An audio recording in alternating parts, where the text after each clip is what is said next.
একগাল হাসি নিয়ে দেশে ফিরলেন শুভাংশু শুক্লা। প্রথম ভারতীয় মহাকাশচারী হিসেবে আন্তর্জাতিক মহাকাশ স্টেশনে 18 দিন মিশন শেষ করে পৃথিবীতে ফিরেছেন আগেই। রবিবার সকালে ফিরলেন ভারতে। রবিবার ভোরে দিল্লি বিমানবন্দরে পৌঁছন শুভাংশু।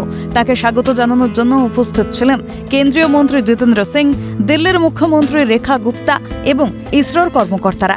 পাশাপাশি শুভাংশুকে দেখার জন্য বিমানবন্দরে ভিড় জমান বহু সাধারণ মানুষ।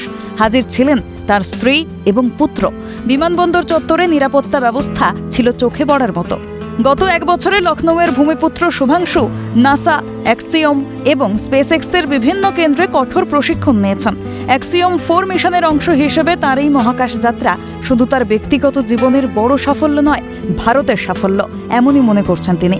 এই অভিযানে গিয়ে নতুন অভিজ্ঞতার পাশাপাশি এত মানুষের ভালোবাসা পেয়েছেন, তাতেও তিনি আপ্লুত। সূত্রের খবর, সোমবারই প্রধানমন্ত্রী নরেন্দ্র মোদীর সঙ্গে দেখা করবেন শুভাংশু। গগনযানের জন্যও প্রস্তুতি নেবেন। দ্রুত এই বিষয়ে প্রধানমন্ত্রীর সঙ্গে কথা হবে তার। আগামী 22 থেকে 23 আগস্ট দিল্লিতে জাতীয় মহাকাশ দিবসেও অংশ নেওয়ার কথা শুভাংশুর। ক্যালকাটা নিউজ।